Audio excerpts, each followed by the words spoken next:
Oh, right, we're live. Or as Kimberly would say, we are live, we are live, we are live. I couldn't resist after what we talked about before.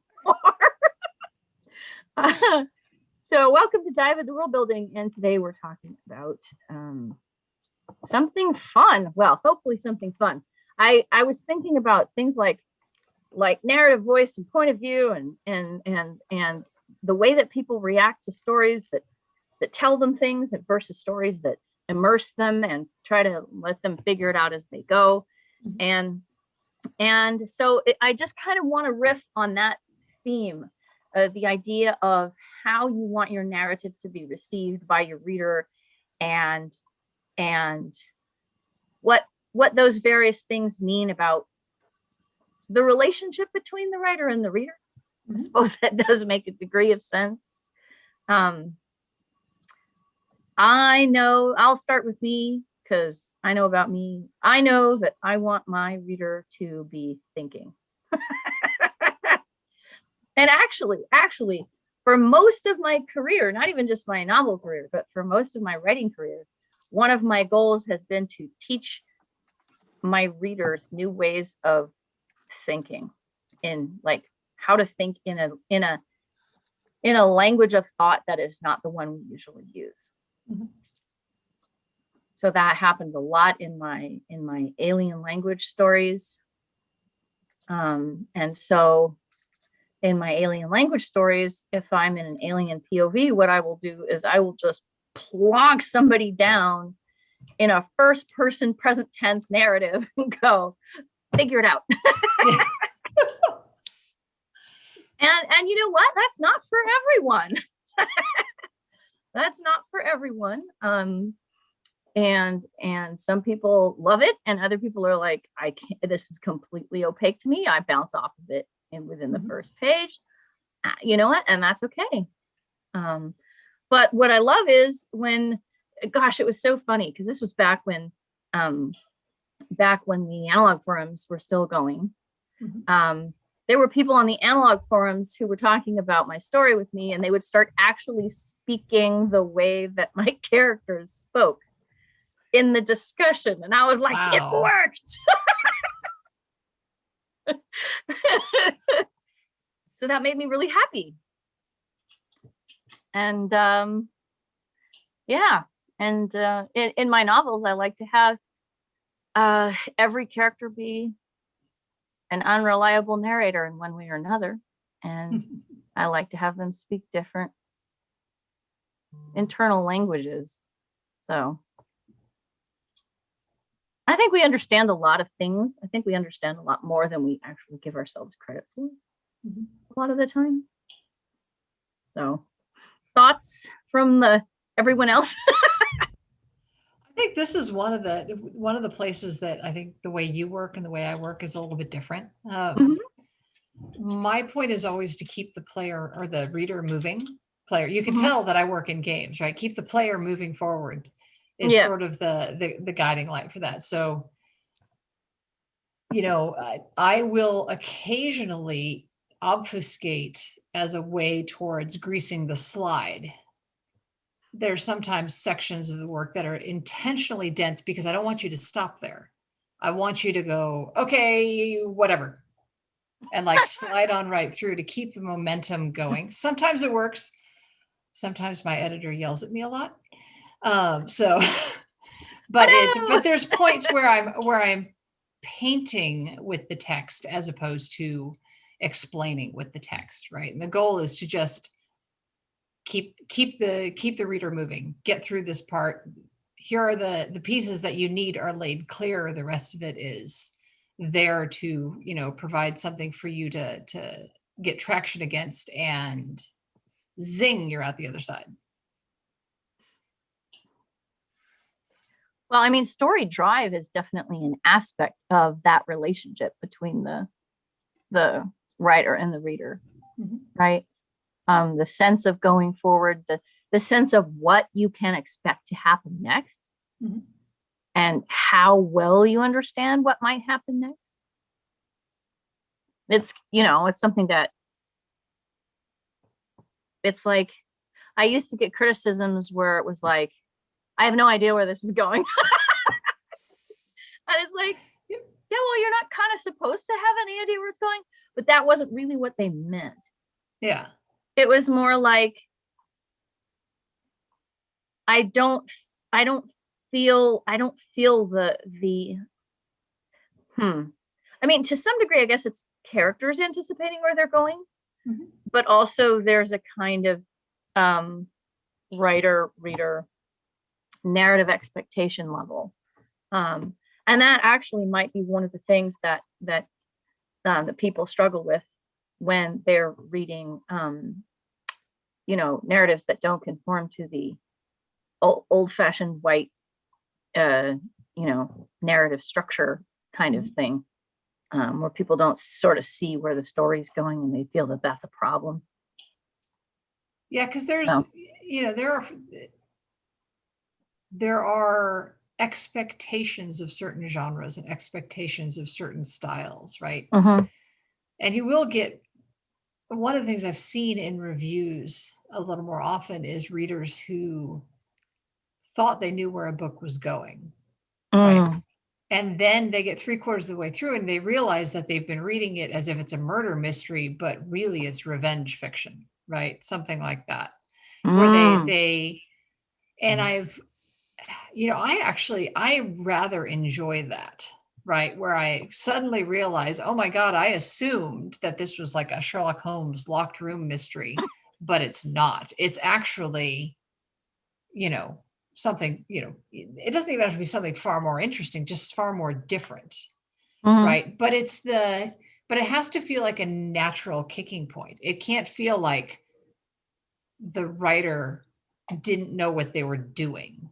You know what I mean? It has to feel like it shouldn't feel like the writer cut 2 of their previous works in half and glued them in the middle, right? It should be a natural progression. Where all of a sudden you're like, wow. I've read that book where the writer basically took a previous story and stuck it in the middle of a new story.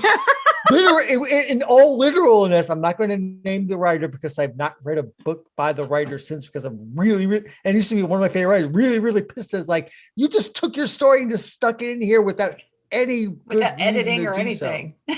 It's like, no, this is not how you write.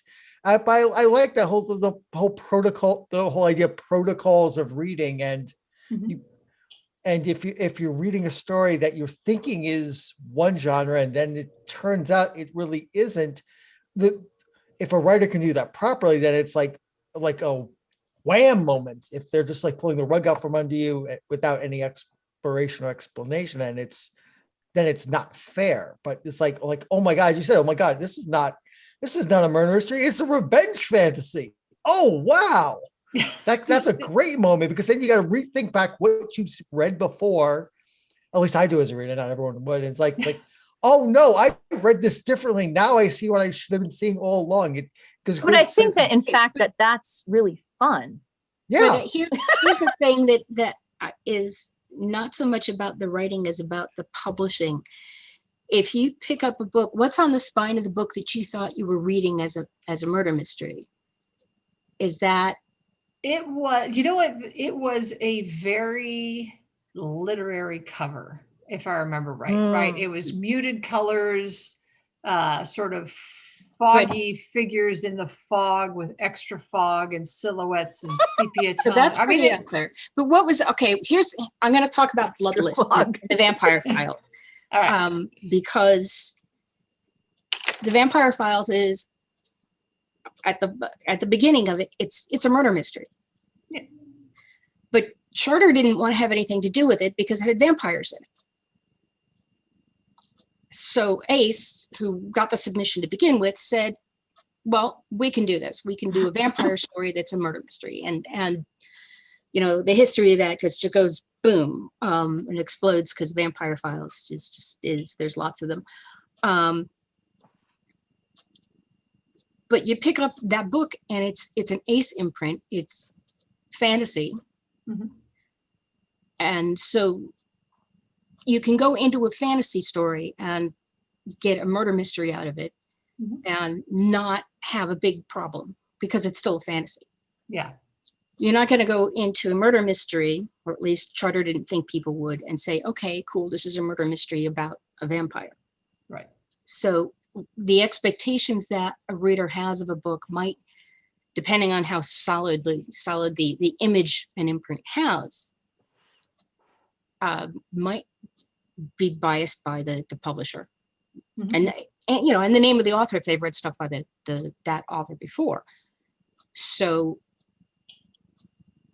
that's a thing that you can't necessarily consider while you're writing the book, because you're writing the story, and then you go find out who's willing to publish it for you. Right. But part of the expectation that a reader has about what they're reading, and there is no imprint so far as I know that says this is not a murder myth, this is not a mystery, this is revenge fiction.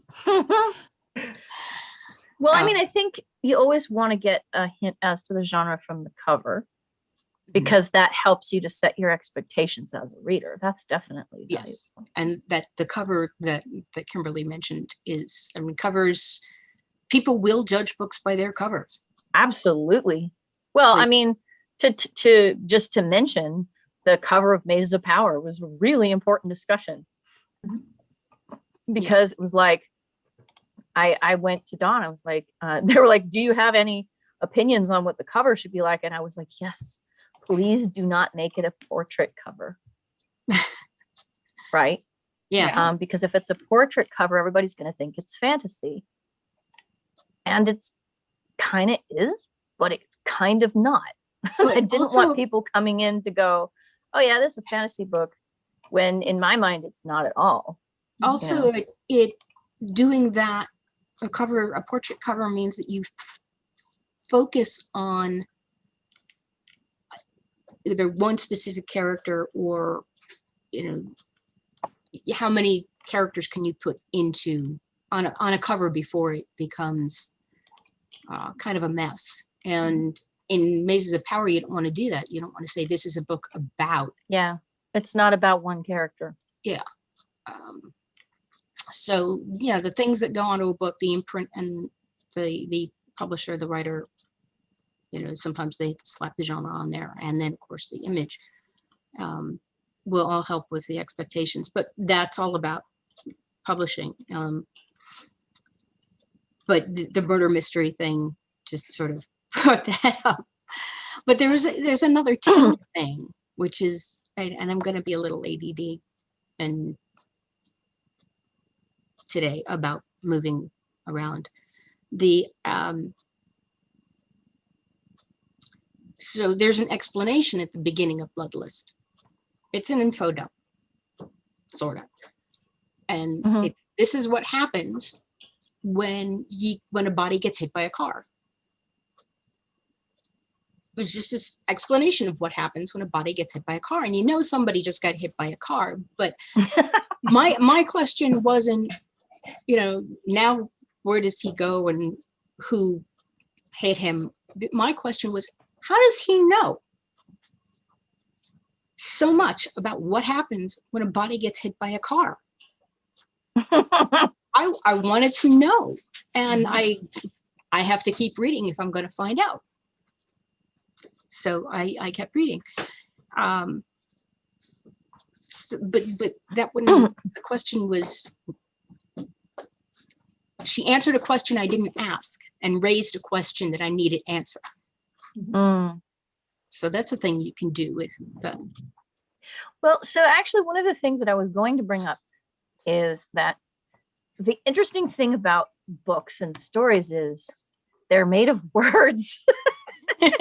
Why, yes. Words. Well, so I'm getting somewhere with this. I know it's obvious they're made of words, but we count words, right? And as authors, we're often counting words, and we're talking about, oh yeah, this story is 5,000 words. This story is 7,500 words. This story is 40,000 words. You know, is 130,000 words. Like, okay, so fine. So that kind of becomes our, you know, at a certain point, default way of talking about it, rather than pages, right? But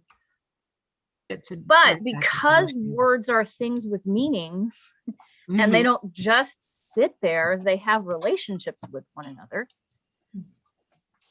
You know, even just 1,000 words, there are a lot of different ways that those words can come together to make meaning above the level of the sentence, right? And so when you're looking at the question of, for example, what genre something is, you can put in 1,000 little clues that it's one thing, and still have plenty of room for another 1,000 little clues that it's another thing, right? So that it's possible to read it 2 different ways, because these little tiny hints are about word choice. They're about phrasings that people are familiar with from different genres. They're just sort of things that wake up the feeling of a murder mystery, or the feeling of a revenge story, or the feeling of fantasy, or the feeling of science fiction inside brains that have had experience with these various genres. And so you can do all kinds of interesting stuff. And, you know, this is why mashups are a thing. You know, it's like, they're like constellations. When you look at constellations, it's really just stars, and so a lot of the meaning comes out of your own head. And it's similar with reading. I mean, a lot of meaning is on the page, clearly, but a lot of meaning is also in the reader's mind. So. Yeah, and that's interesting, because I mean that goes to the whole idea of training readers in learning how to read genre. You can leave 1,000 clues, but if someone's new to genre, they're not going to pick up on those clues and they're going to be left adrift. So the process of learning to read a genre is learning to recognize those clues and being able to adapt them into further books. Tropes and stuff like that. Yeah. So it's almost like building a scaffold to better read. I mean, I've described your books before as definitely not being entry-level SF books. I wouldn't give, no offense, your book to someone new to SF, because your books will rely on people being able to pick up these tropes and go with them pretty quickly in order to get the full enjoyment of the novel. I think Kimberly's book is much more crossover, and I think works better as more towards an entry book, because you're much more almost like contemporary thriller in some sense. And so I can see how you can bleed over that way. But your books, Juliet, you definitely want to, it's SF for SF readers. And that's a good thing. And not every I would say, okay, that's fair. But also I think maybe for literary readers.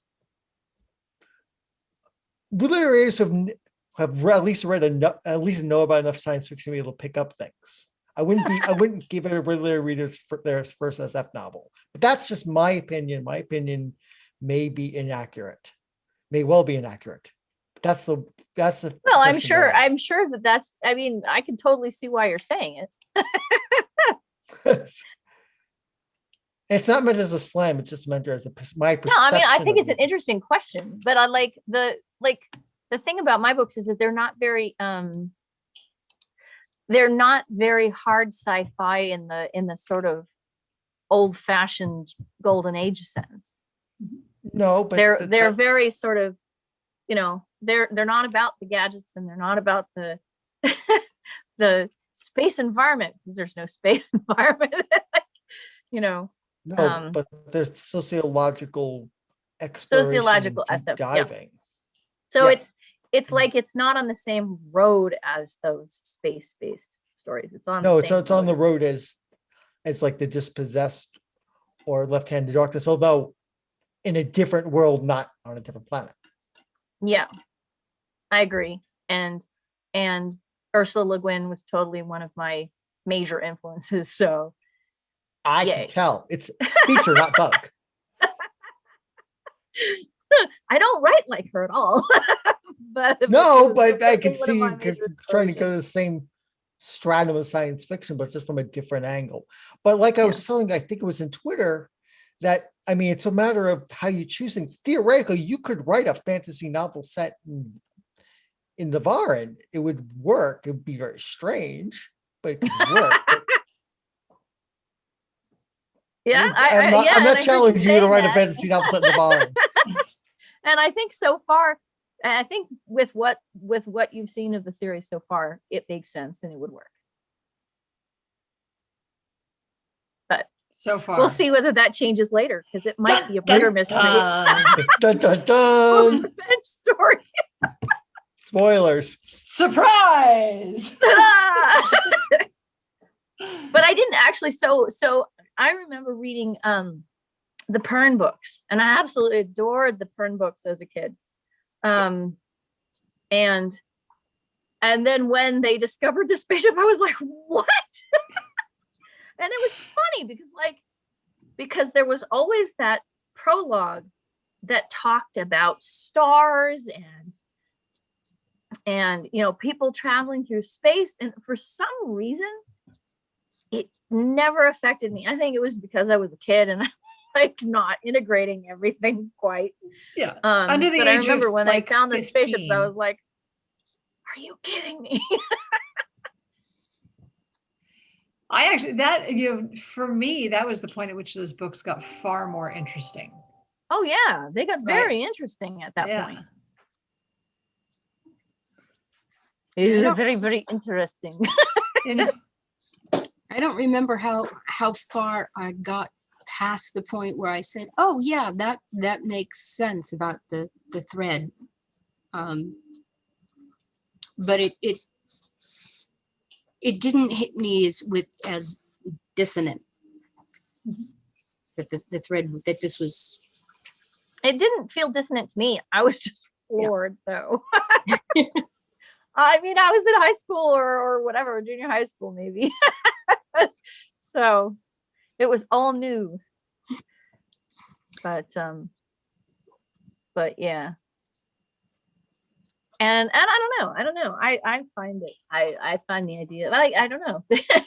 There was a period where I was thinking of Barn as being very like Pern in some ways. Because of the sort of high technology decline sort of aspect of it. Bye, Kimberly. Thank you for Bye. being here. I will see you guys next time. I have to go do the carpool mambo. Good luck with the mambo. Hope you got some good Mambo music. number 5. I do. It's all about the music. See ya. So yeah. Well, it is interesting. It's a question of what genre people think your story is. Yeah, I genre is some of this is just word counts and genre is a lot of that is about marketing and not telling the story, because you can tell somebody, just write the story that you want to tell, but then they want to try to sell it, then because that's how you get other people to read it, unless you are self-publishing and still Right. that that's all about, there's money involved in going one direction or another if you want other people who aren't just friends and family to read your work. Then you have to, and even if you're self-publishing or putting it on a website, you still have to choose where you're going to put it.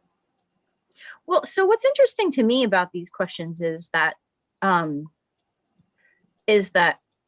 it reminds me a little bit of the way that people talk about actors' faces in the following way, that a person who becomes famous for their face and their look is usually somebody whose look is a little unusual, but not too unusual. So I remember Julia Roberts when she was first really famous. Everybody was saying, oh, and and her face is so great and whatever, but it really stood out compared to other people's faces because it was different in these very distinctive ways. Similarly with, say, somebody like Benedict Cumberbatch, right? Where really unusual face. and it's like on that borderline between, wow, that's really unusual and wow, that's really wonderful. You know what I'm saying? So when you're writing something, it's like you want to be really unusual and stand out, but also if you're really unusual, then people might have doubts or not know what to do. funny. Right. The first name that I thought of when you said that was Brad Dourif. Okay. I don't know him. Ah. Wormtongue, Oh yeah, okay. Okay. Yeah. among other, you know, similar and different characters. Yeah. Wasn't he in the Dune movie once upon a time? Wasn't he? Or am I Dourif. mixing my or am I mixing up my actors? I might be mixing up my actors. Could be, but also his face is distinctive enough that when I saw his daughter playing something as a character, she looks very much like him. Interesting. Yeah. No, I was right. He's Peter DeVries. I did. It is Brad Yes, Dourif. yes. Okay. I actually Again, have heard of him. I just didn't understand the last name when you said it. I didn't hear it properly. Yeah. So yeah, I mean, it is interesting how much to be on the level with the expectations and how much not to be. And I think, in fact, that there's no real answer there. There's no answer for the right amount of new and the right amount of old. Old. No, it differs between reader and reader and writer and writer.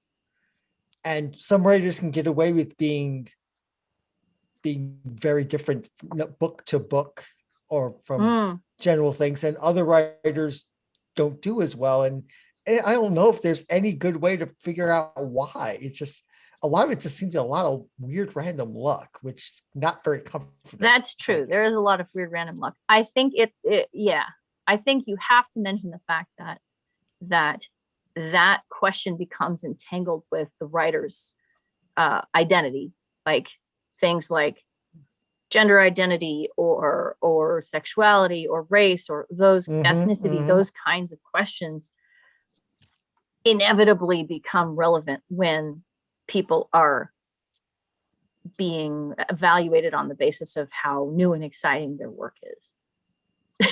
It's always complicated by that.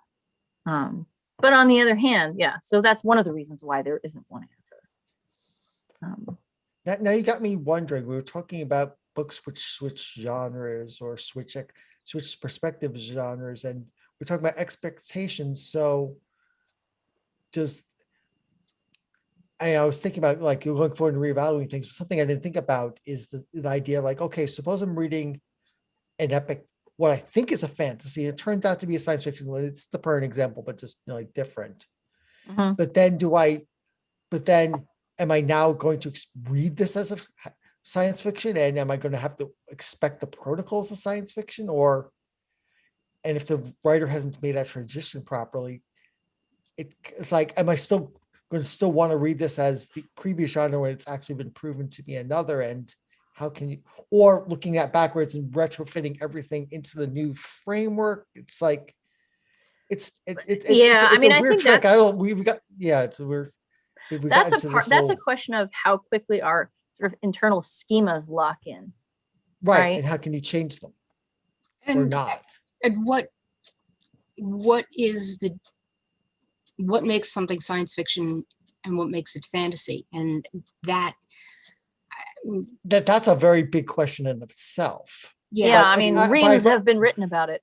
Reams have been written about it. We're not going to explain it in 5 minutes, but and I think it differs from reader to reader. They may have different boundaries for sure. And also I think that you can give a certain kind of featural explanation, right? If you're going to be out looking for particular features like space or gadgets or thematic features, right? And if you have enough of those features, somebody's going to say, oh, my schema has been activated, right? But that's not a conscious decision necessarily. It's not a conscious decision. But so the thing I was thinking about is the info dumping, which is in the title of this episode. Yeah, absolutely. It's generally considered a bad thing in science fiction. See the core quotes, listeners. It's a bad thing in science fiction, but in fantasy, you often expect, especially epic fantasy, you expect the giant long descriptions of the banquet that take 20 pages. Yeah, but a banquet a long But- description of a banquet isn't necessarily an info dump. Yeah. But it can be if you're describing the dishes and you're thinking of where these dishes came from and how things are laid out. It can be info dumping if done properly, if it's not just wall of words. Sure. So, I mean, part of the question of info dumping is, are you trying to sit your reader down and explain to them some context so that they can understand the events that are going on? Which, I mean, is a valid thing that you might want to do, particularly if your narrator is the kind of person who would sit a reader down and explain things to them. And I think that sitting down and explaining, as you know, but I think that you get away with that better in fantasy because of some of the earlier fantasy works where you would have plenty of characters just, I mean, I'm thinking Lord of the Rings particularly, where you have a character just like dump history on people. Whereas in science fiction, it seems to be less acceptable to have the ancient robot tell you about the 3,000-year-old war. It's like, that's not, whereas the wizard telling you about the 3,000-year-old war is cool. The robot doing it, I mean, not so cool. Except I'd rather have, I can see, partly because of the show I'm rewatching again, you know, if the robot starts telling you all of this stuff, you know, you can have somebody is just saying, okay, is there an off switch for this thing? And another character saying, but wait, stop. And no, I want to hear this. I want to hear what it has to say, because I want to hear what it has to say. I want to hear how it says it. What's its point of view? What's its perspective? What's its agenda? Yeah, because there's more info in the dump than there is in the words being said. That's a very key point. Thank you, Morgan. There is a lot more information I mean, the context of an utterance is connected to the person speaking or the entity speaking, I suppose, and also in the place where they were found and in the history that surrounds them and all that nice kind of stuff. So yeah, context is very, very, very important, which, I mean, it brings us to this idea that you can pretty much get away with all kinds of things in writing if you find a way to do them right. Mm-hmm. You know? Yeah. It isn't that info dumping is a bad thing. It's that info dumping, as with most things, can be done badly. And I think that there's a connotation when you say dump. Dump is definitely a pejorative word. The connotation is that's not a good thing. And really mean is we're conveying information to the reader or to another character. Right. This is why I like to have my relevant information put into things like word choices and little side things that people think about what happens to them. And I try to kind of just I call it info dosing. Okay. Yeah. Which is just a little here, a little there, in the place where it's maximally relevant. Yeah. So, you know, because there's information that characters already have or don't need to have, and there's information that readers don't have and need to have. And if there's overlap, you're good, because right.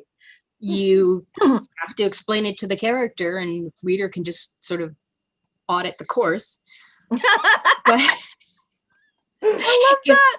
If you audit the course, that the reader needs to know, and the characters already know it, yeah, where word choice and description become really trickier, I would think.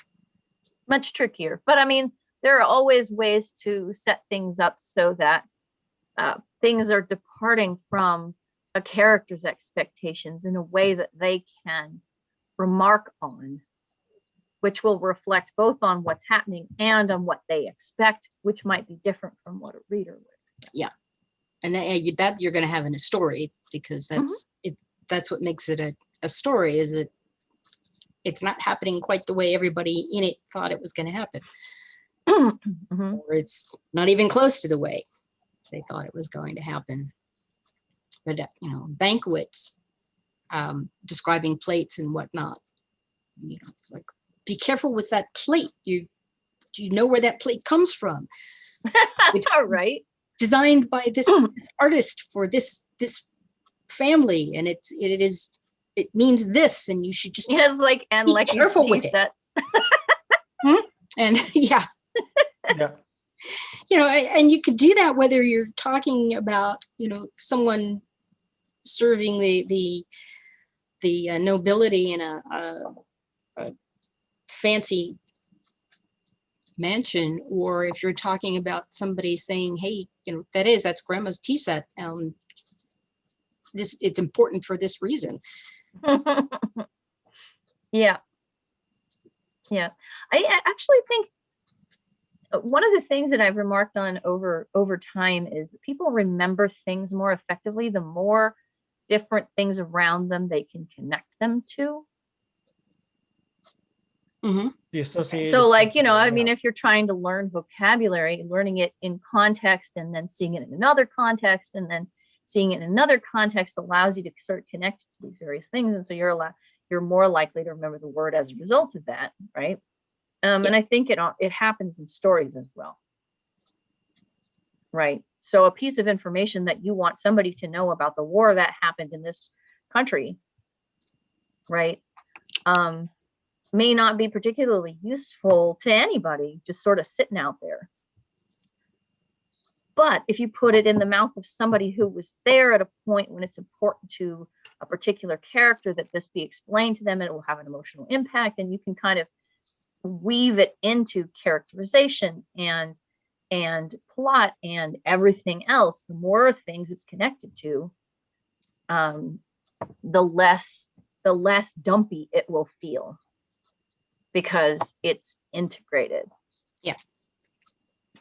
It's important to the story. It's not just stuff that's being poured down into your ears. It's relevant to the narrative in a direct way. I mean, the question of relevance is absolutely critical for all kinds of stuff. All kinds of stuff. Yeah, I think to unpack that a little way, I think Infodump gets the denigration when it's a lot of information that that the reader particularly doesn't actually need to connect to the story. Like if you spend 3 pages describing how the hyperdrive works, but it's not otherwise plot relevant in any way, shape, or form for the rest of the story, that's an info dump because that's just dumped. That's just sitting there as a pile. It's now if the hyperdrive's failure 30 pages down the line becomes important, then it's not an info dump, then it's setting it up. Eventually. Yeah, and I think it also has to do with what kind of thing people are looking for. I mean, because we were talking about how epic fantasy, or you're sort of expecting to spend more time on the scenery, for example. And I think in things like romance and historical fiction, or that kind of stuff, you are expecting to see a lot more focus on, say, for example, clothes and modes of transportation, or the features of a room. I mean, the sort of atmospheric level genre, I suppose, epic fantasy, those kind of expectations are similarly important. So in fact, this is actually one of those things that people can do to make their work a crossover or whatever, is to spend more time than you would expect on describing whatever it happens to be that happens to be a feature of a neighboring genre, for example. Or like M.A. Carrick, Alex Holmes, and Marie Brennan's The Mask of Mirrors. I mean, they spend a lot of time on clothes, which you think is much more romancy, but I mean, it's clearly epic. Actually, I would say it's more city-state fantasy than epic fantasy, but I'm the person who invented the term city-state fantasy, so I will own it. So it's city-state fantasy. Go for it. So it's definitely that. I mean, it's got these other elements floating through it, and it does kind of border those. And I think it makes a good crossover for like, say, readers of other genres who can kind of port in onto those currents. Yeah, interesting. I mean, I love fashion, but I don't love fashion for me. I like putting it in my story, but it's more of a characterization, sort of social kind of barometer, I guess, than it is anything else. I mean, it's not to use it in Elko. It's not fashion porn. It's fashion to use for story building, not just to like, oh, look at this pretty dress. It's like the fashions mean things for your characters and what they wear and why they wear them. Well, and Adon particularly spends a lot of time going, well, I think this person's wearing this because of this. And exactly. So, yeah. I mean, I had a lot of fun with that. And it amazed the power of the whole, I had a lot of fun with whether fashion was important and who thought it was important and the fact that Tamalera could have a massive influence on things, which bears out in book 2 as well. Tamalera has a lot more influence than you might think, for somebody who has been sitting here and the guys around her are telling everyone, but the reader too, that she's powerless, etc. When in fact, you can see in various ways that are sort of, I'm sneaking them in there, but if you pay attention, she's actually influenced a lot of people. So it's very well done. Well, thank you. It goes back to the whole sociological science fiction strand again. It's like, who has power in the culture and how do they influence and use that power? I mean, Taggart and Nicantor have very different kinds of power than Tamalera does. It doesn't mean that Tamalera is powerless. It just he has to.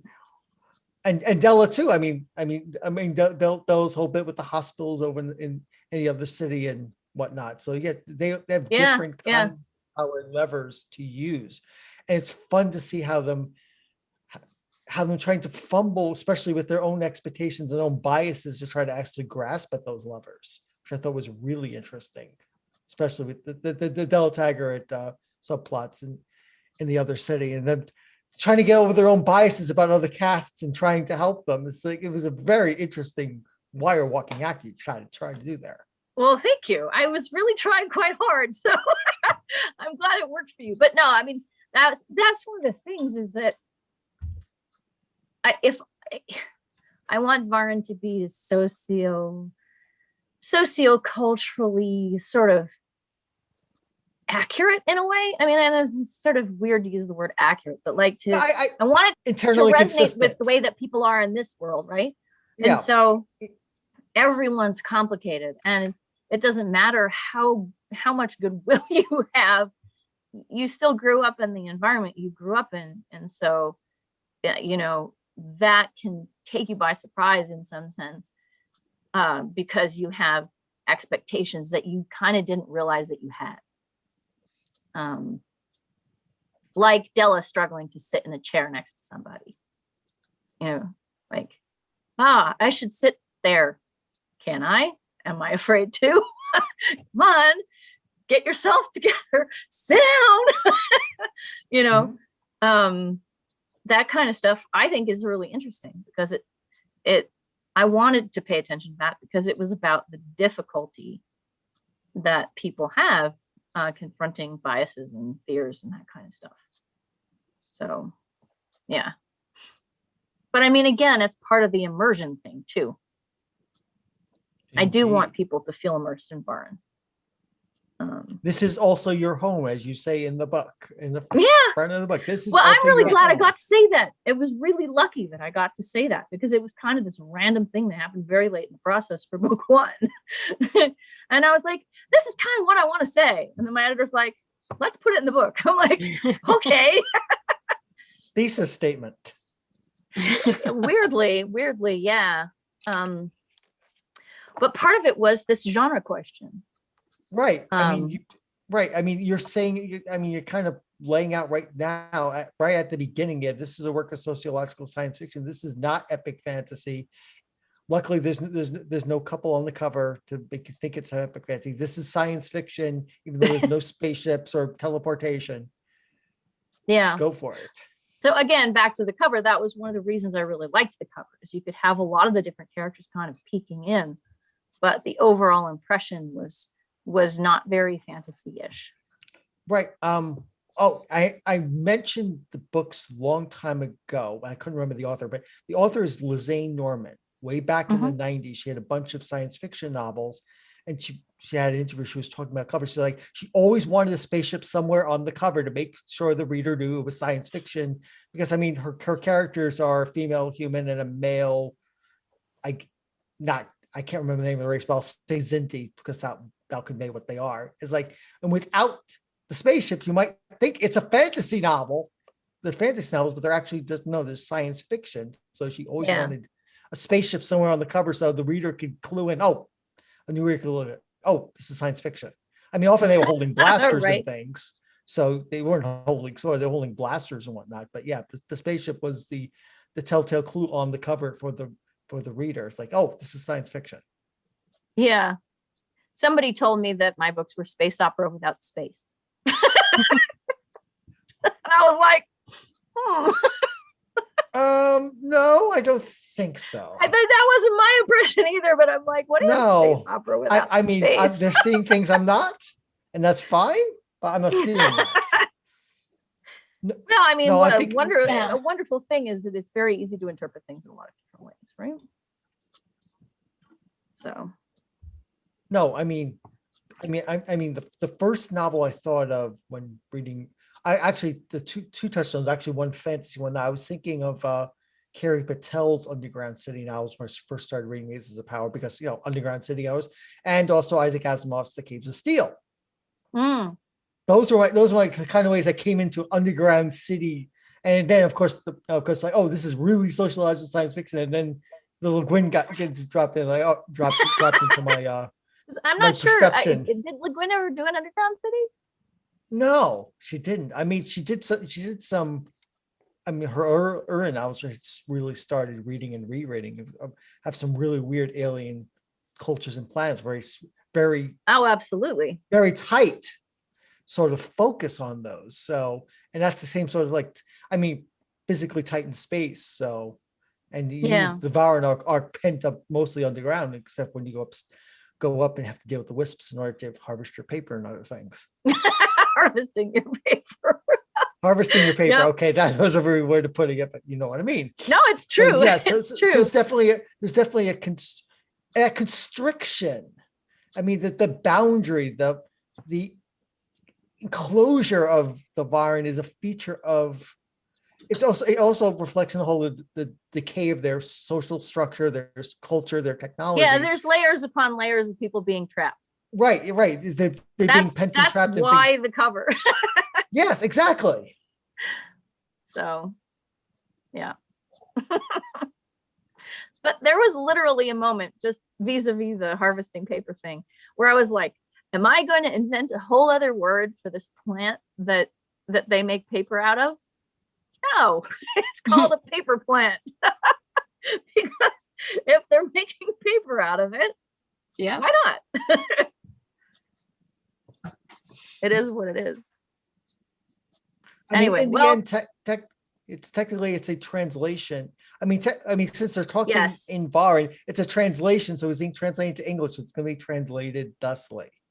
Yes, and I lean on that, actually. I love that concept that everything that you write in English is a translation of something that was in another language originally.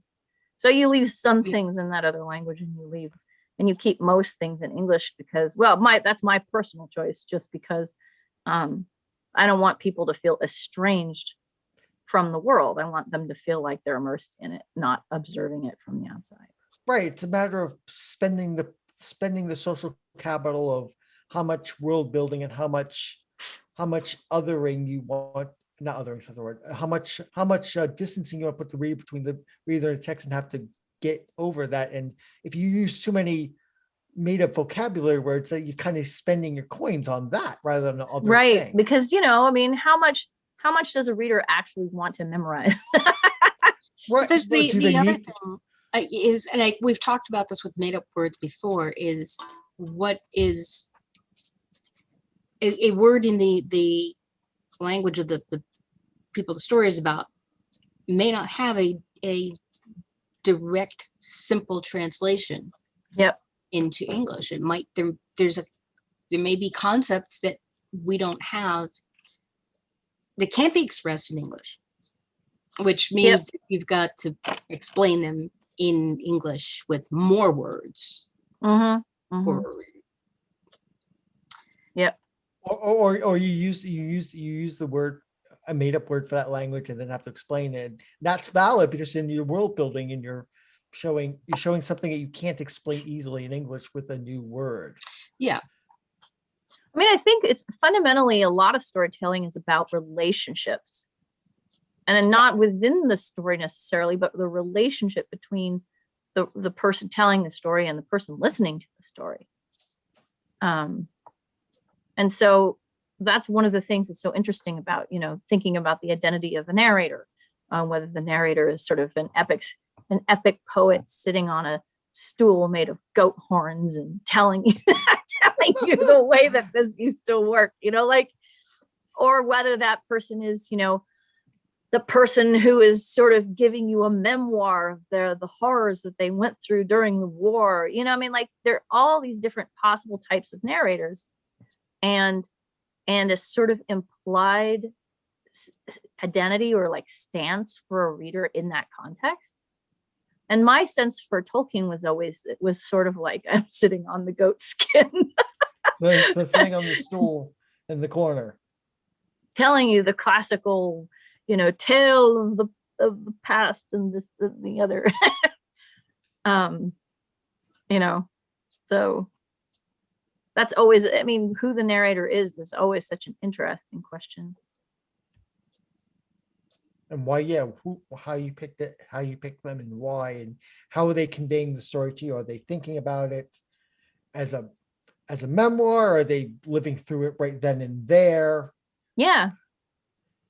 And then, especially if you're doing series, if you're doing memoir, how I get to this point, then in the second book, you can't really do that again. Because now they're going forward in time, so got to switch gears. But there's also Is the narrator telling their story, their own story, or are they telling somebody else's story? That's also true. In which case, you get all these sometimes sort of slippery arguing it. Yeah, things about like Jen Lyons's novels. They have footnotes, and there's arguments in the footnotes about what actually was in the text, because the reader of the book which you're reading has comments about that because they were there too at the same time, and we see things very differently. It gets very meta. It's very fun if you like that. That sort of sounds thing. like fun. Yeah. It's pretty complex. It gets very complex. It's not the light breezy read you want. It's like it's maybe not for a beginning reader of science fiction. Fantasy. Yes. No, it's not for a beginning reader of fantasy. No, I would not hand her books to a beginning reader of fantasy. No way. That'd be bad. But Watson isn't, all right, Watson is part of the story, but Watson isn't telling his story. He's telling Sherlock's story. From which is less complicated than footnotes and multiple layers of whose story and who was there and distance from the events. Yeah, it's like when you're telling the story in relation to the events, also colors the narrative, can color the narrative. Is this a memoir from 25 years ago? In which case, then the narrator almost certainly is, if the writer's doing it right, filtering and coloring and changing things to fit their memories, which may not be accurate. And if you can show that, that's even so that they're clearly shading things, that's even more complicated and really rich, versus oh no, I'm stuck in this jail cell, let me tell you how I got here, is much more immediate. You have the years. You have less years of of having been able to change the narrative in your own head, at least theoretically. Although you still might be lying to yourself and to the reader as a result of to make yourself look good. How long have you been sitting in the jail cell? Exactly. Yeah, he's been sitting there for 6 months or 6 years. That's a good point. Or 20 years. Or 20 years, that's one of the reasons why it's so valuable to spend time thinking about who your narrator is and what their relationship is to the story and what their relationship is to the reader and all those nice things. So. Yeah. Hey guys, it's after 5. We did it. We did the thing. We did the thing. Thing. I really enjoyed this conversation. I went to some places I wasn't expecting, but you know what? That always happens. It's like how long have you been doing this show? It's like, this is Well, not you know, new. that's what I like about doing the show is it just depending on who's here and then where the conversation goes, it goes to some places that we've never been. And I think that's really cool. So I'm going to thank you very much for being part of this discussion. And I think we have a guest coming up, but those announcements will go out on the Facebook group for Dive into World Building and on our Discord server. And I will keep you updated. So Exciting. I will